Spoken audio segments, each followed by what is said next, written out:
What's going on, everybody? This is Unapologetically Black Bear, where we talk about surviving the stigma, standards, and system. Once again, I want to give a shout out to my co-host, EJ Stewart, to our sponsor, J Pope and Associates, for giving us this platform, this opportunity to kind of celebrate African American men and their success story and how they got to where they are.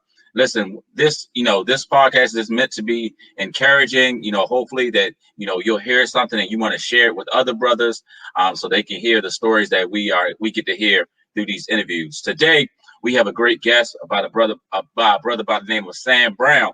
And Sam, I'm gonna call Mr. Sam Brown. Let me put some respect on your name, Brother Sam. Brother Sam Brown. I'm gonna turn it over to you, and you can just kind of give us a little bit about your background, history, what profession you're in, and just kind of some information so we can get to know you a little bit better. Well, I'm a country boy. I grew up in rural Frederick County. Was involved in the integration of schools in Frederick County. In fact, in 1957, graduated just about an all-white high school with 12 African Americans in a graduating class of 321. And the whole time I was at Frederick High School, I never had classes with another brother or sister. I was in their little accelerated program and finished there. Had a scholarship offer to Western Maryland, and my parents, my mom and dad, who great people, I love them to death. They told me, said, well, maybe you need to go somewhere to school with people who look like you, who are smarter than you.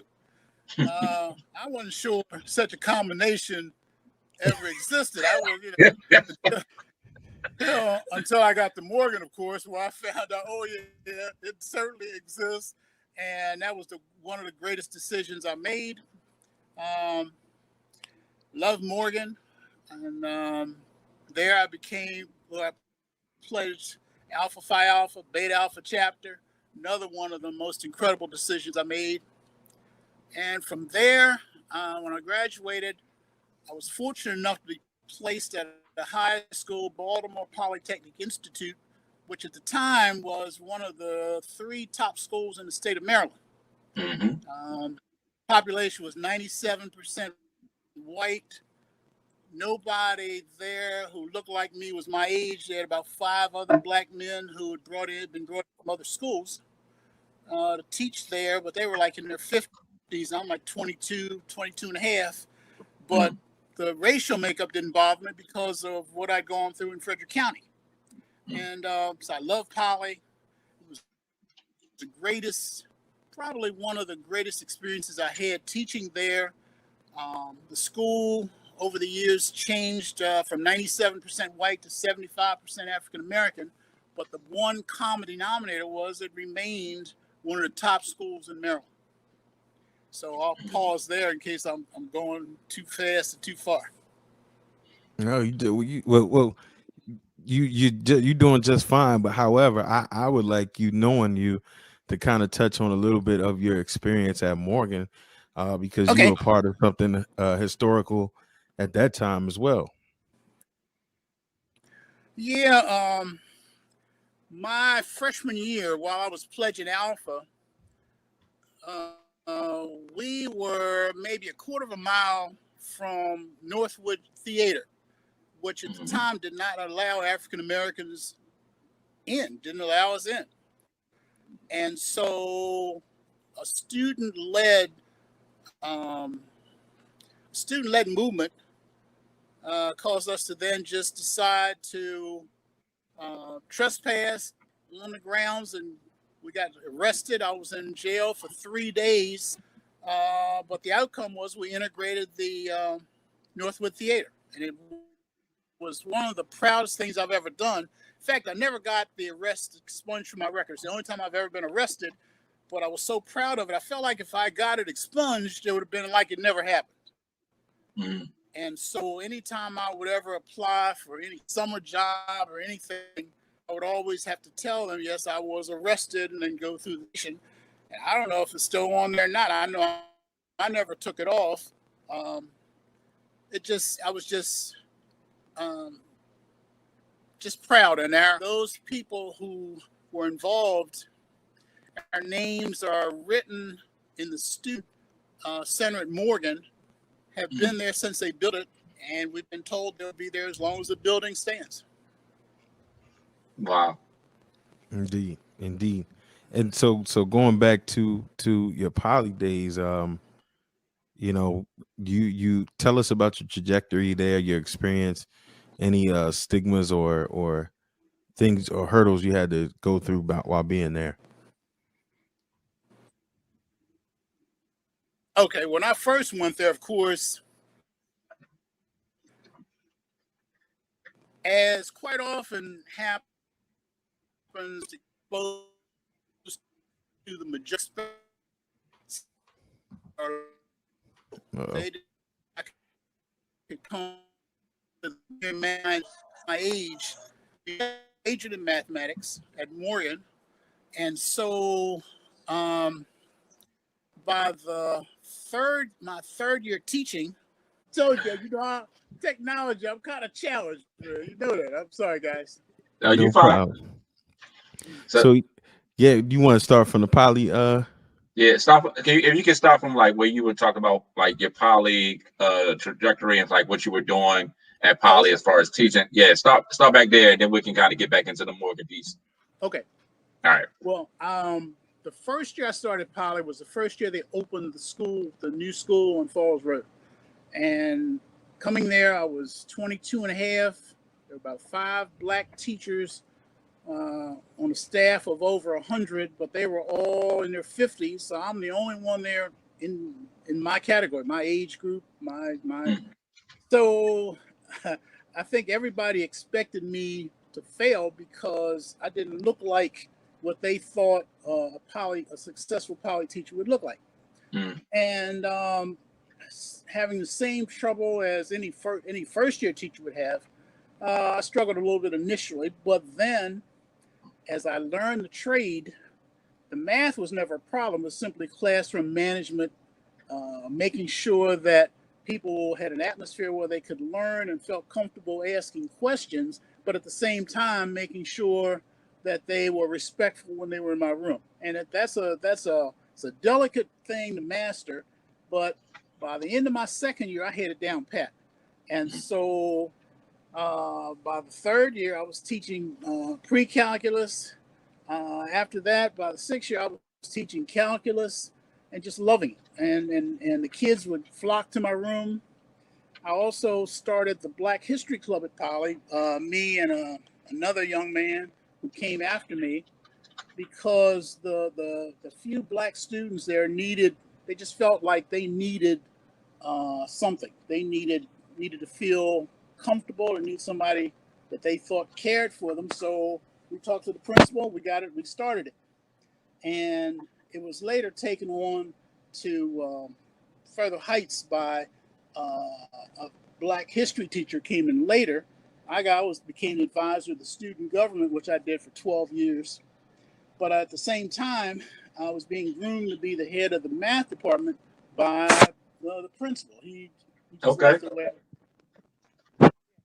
way I related to students, faculty, and everybody. He said, "You're going to be head of the math department."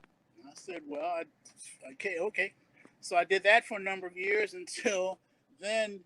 Same principal said, "I need you to be the assistant principal here because you have a way with kids.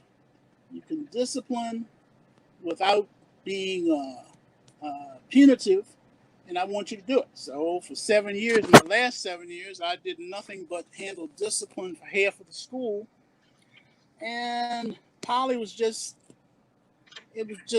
I grew up there. And it was like, when I left home, it was like going to my second home, because I was there from the time I was 22 till I was like 65. And so, or 61, excuse me. So it was a wonderful experience. I always wanted to be a math teacher anyway.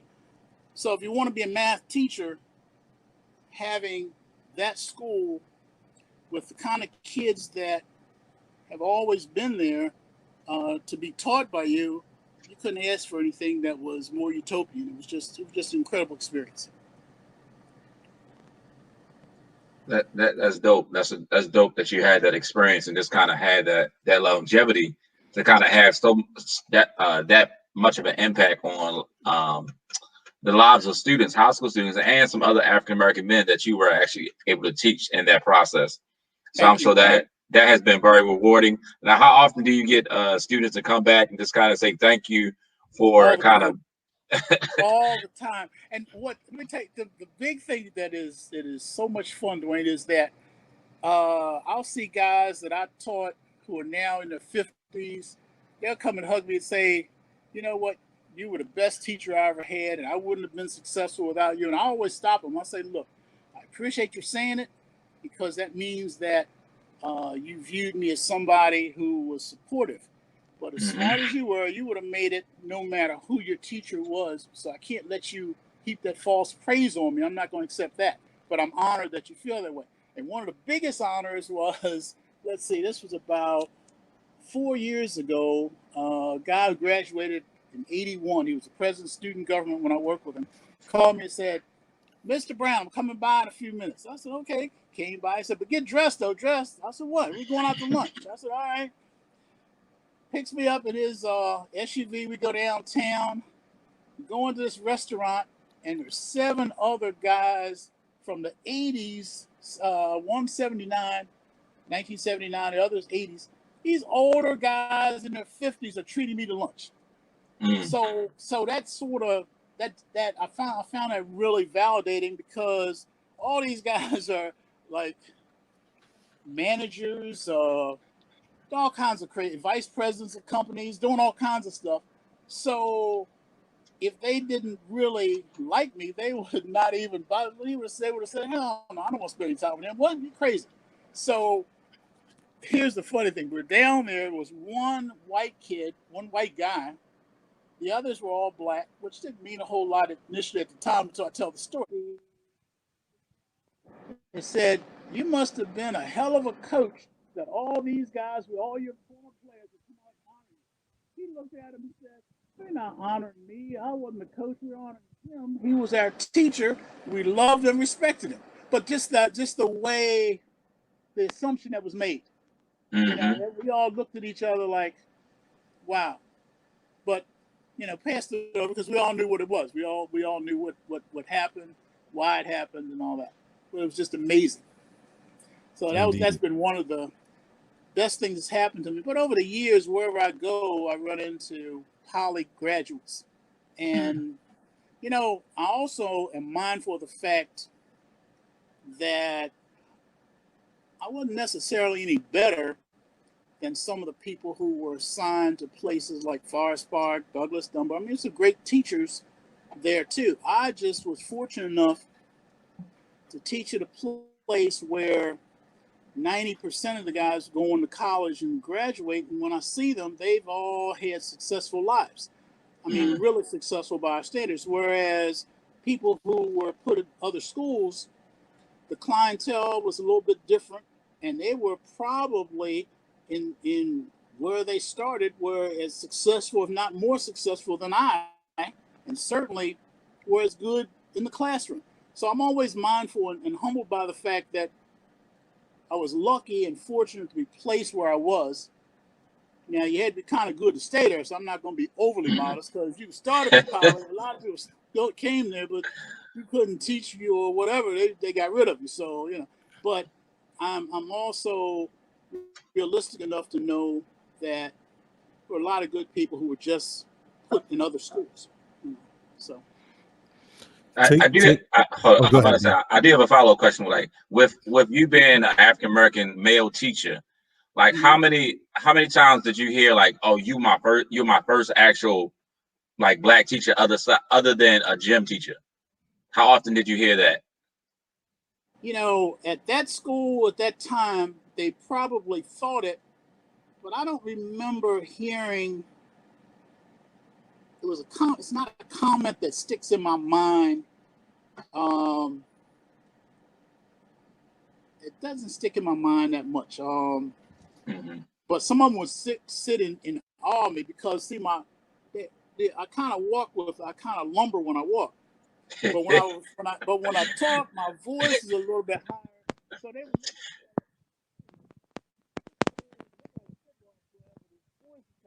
male teacher?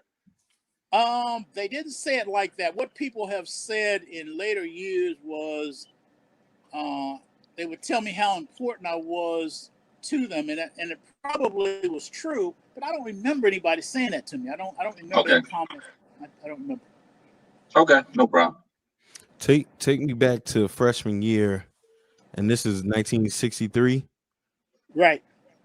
What was 62, going 63, yeah. 62, 63? What was going through your mind to be pledging Alpha and still have the desire to join the protest? Well,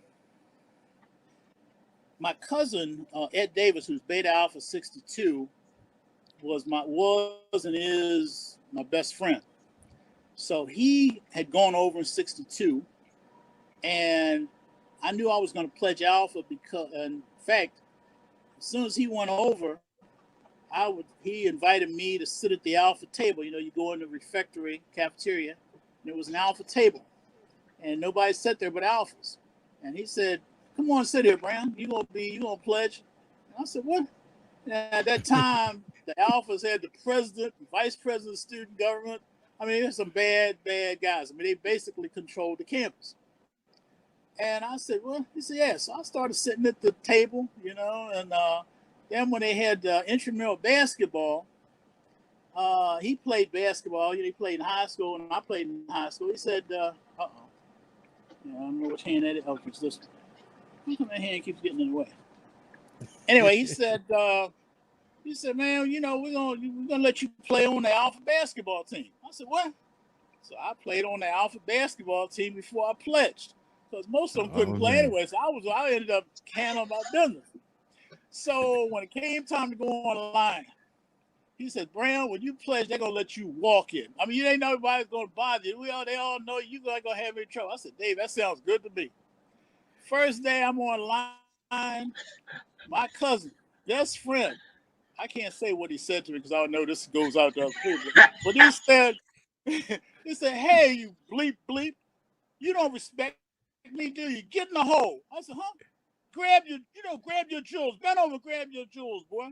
I said, "Wait a minute, this is Dave. This is my best friend. This is my cousin. We home, grew up together." I said, I winked at him because I knew it was joking. I said, he just joking so these people won't think he let me walk in. I bent over, brothers, he about drove me through the wall with pow. I raised up because ain't nobody ever hit me. Like I raised up, he said, "No, bend over." I bent over again. And he wasn't over. Everybody was just looking. He was the first one to swing wood, and he swung it on me. I'm his boy, his cousin, his best friend. He hit me about 5 times, and I almost couldn't walk. I said, "Whoa!" I mean, just as hard as he could, he drove. You know, so next from that point, so I started looking at him kind of funny. He said, "Don't be glaring at me, boy." Every time he saw me that first semester, he whipped my butt. We go offline. He says, we offline for a while now. He says, "Come on, we're going to Northwood." I said, "Okay, big brother." And I still wasn't saying too much because I'm mad at him. I really want to hit him in the face, but did to.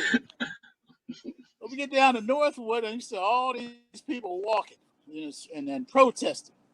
He said, "Come on, we're getting in, we're doing this." I said, "Huh? We're doing this." So get in, we walk around. Next thing you know, we're arrested, thrown in the paddy wagon. And my parents didn't even know anything about it. They didn't know I was being arrested or anything. So it was at first it was a strange feeling because I was scared as all get out. I mean, I was scared. I was in jail. And then the first morning we go to breakfast and you look, they had one guy with his hands look like a mechanic, hair greasy. He'd break off a piece of bread and put it on your tray. Another guy was spooning out oatmeal, but had brown things floating in it. So one of the guys said, "What's that brown stuff floating in the oatmeal?"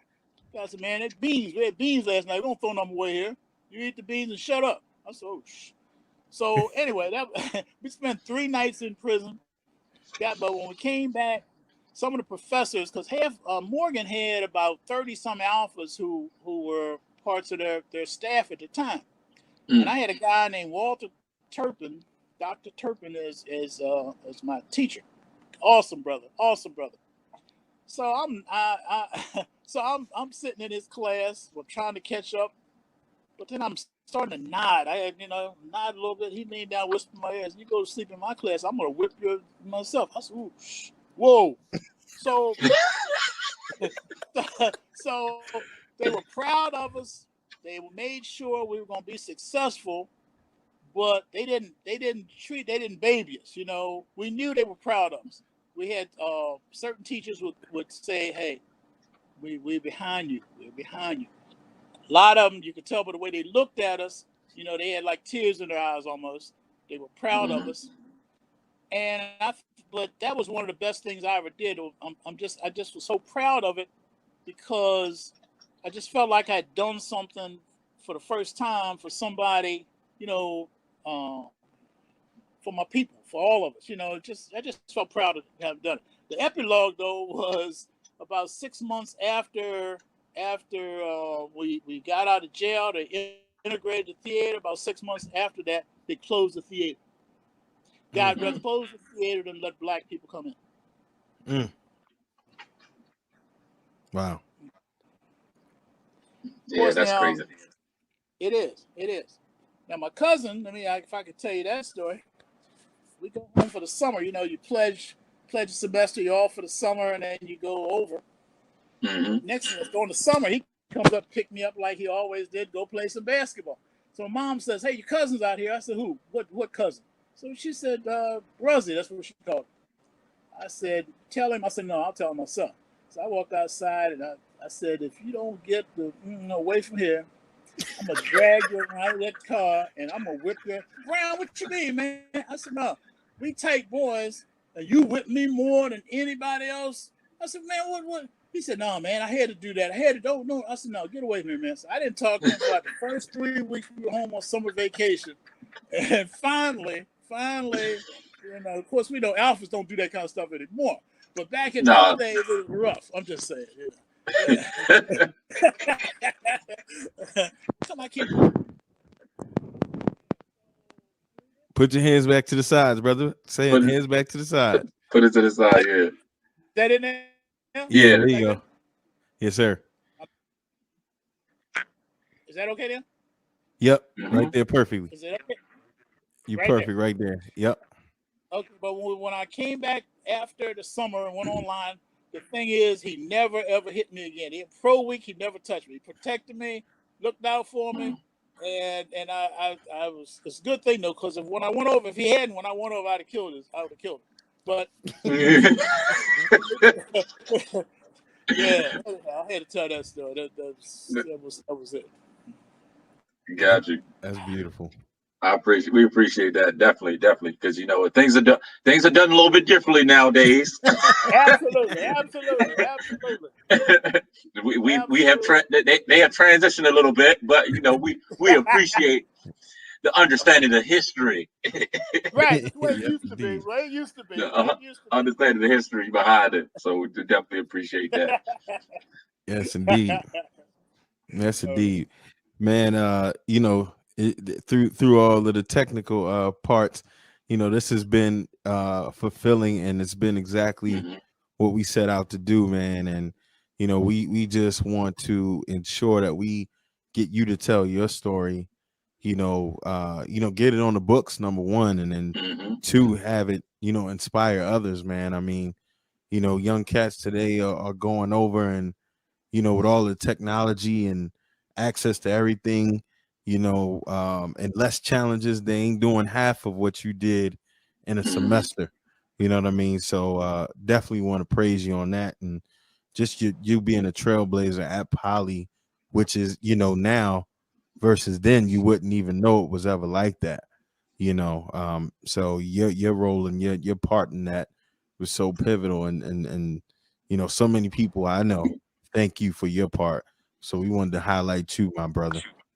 Well, one of the proudest things, my accomplishments was being inducted in the Poly's Hall of Fame, because at that when it was established, it was only for Poly graduates, and a white female who started teaching there the same time I did. She was older, and she was the head of the science department. She was inducted in 2003, and then I was inducted in 2004. So being inducted in Poly's Hall of Fame sort of validated my whole career. It just said that people knew what I did and respected what I did, and plus I loved doing it. So it was perfect.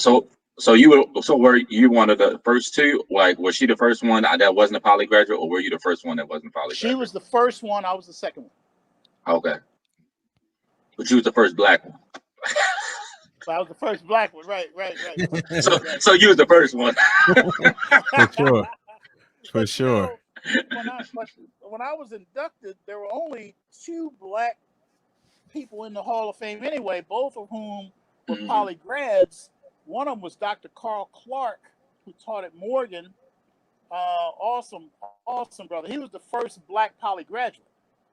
Carl Mm. Clark. He went to poly before the Brown decision, Wow. and he was the first black poly graduate. Uh, great guy. Got a chance to meet him, and he was a brother. He's an alpha. He Mm. was an alpha, and it was so yeah. It was Poly was just fantastic. That's beautiful, man. What was his name again? His name was Carl Clark, Carl Clark. Dr. Carl Gotcha. Clark. Mhm. He taught at Morgan for a while.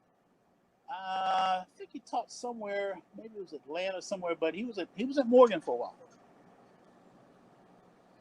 Brother, Gotcha. Brother Brown, what could you say to give brothers some, insight or hope, or just words of wisdom to trail through society stigmas and standards that they may face to come? Well, first of all, and let me say this because I didn't stress this. My father was the only man to whom I ever looked up. He would. I was an only child. He did sacrifices for me and my mom that were incredible. So I was 12. He had to work as a laborer because if you were black in Frederick County, you couldn't get a good job. And he and Hmm. his brother were graduated the same time from high school. His brother was a valedictorian. He was salutatorian, but he was a laborer until I was 12. He got a job down at Springfield State Hospital um, as a nurse's aide. Went to nurses school. Finished first in the class. He was the first African American to graduate from the practical nursing class at Springfield. My mom the next year did it, and then they started being able to do things like go to Puerto Rico, go during the summer, or go to. They just were able to vacation. So he, both of them inspired me. So then I tried to inspire my son. So the first thing that they need to do, brothers need to do, is always be mindful of the fact that if they involved in procreation, that once that happens, the kids have to be the first priority. And if they do that, if every African American man grows up with that idea in mind, that anytime you have kids, they're always going to be the first thing that you think about, then I think it's going to vastly improve who we are as a people, how we relate to each other, and the kind of success that our kids are going to meet. I think probably over 90% of the guys in prison for violent crimes, there's no father in the home.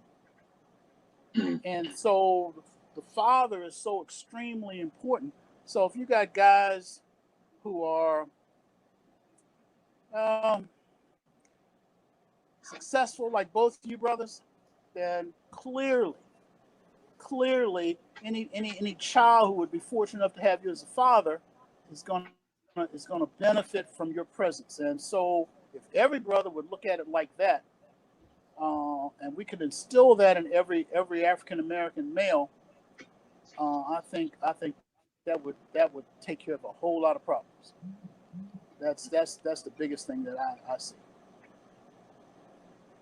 Absolutely. That was good. Definitely timely. I would have to agree with you. That if we as African American men begin to make our children a priority, then we can make a greater difference in the world, and not having society dictate to us what our children should be doing or how they should be raised, but we are actually taking an active part. So I'm 100% agree with you on that. As far as us as African American males being active fathers, and not really allowing the stigmas of being on child support, or the system of being on child support to hinder us from fulfilling our duties as men and as fathers. So, and it should be a priority.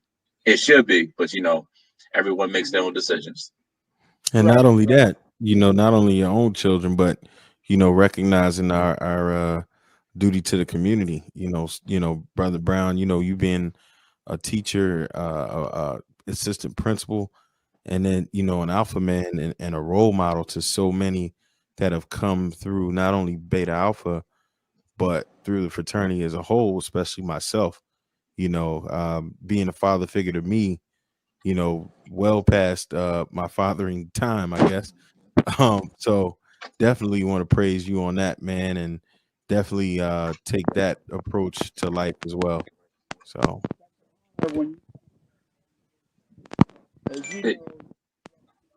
you on the mic, bro. You you got your hand on. Yeah. By the time it is, I'll figure out how not to do it.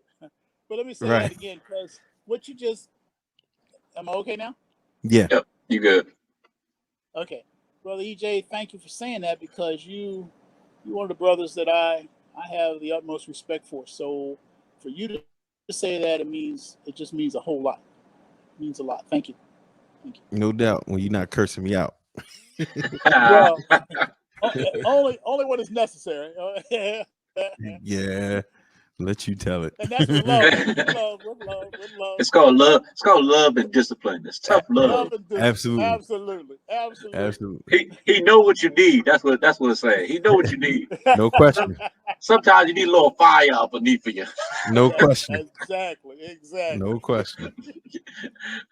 So, Brother Sam, we want to thank you for joining us tonight and today for this podcast. I want to thank you for taking time out of your schedule and just kind of sharing your story.